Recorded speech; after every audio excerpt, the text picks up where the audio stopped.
Oktoba 29 hatutasahau. Oktoba 29 hatutasahau.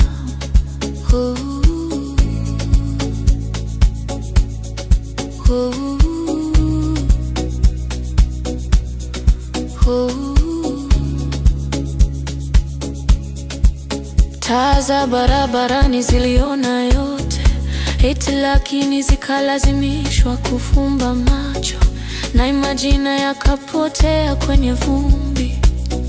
Tena lakini roho bado zinapiga kelele. Walituita wahalifu, tulikuwa raia. Usiku hauishi, unaishi moyoni. Twaishi tunacheza na maumivu, miguu iko chini. Oktoba 29 hatutasahau. Oktoba 29 hatutasahau.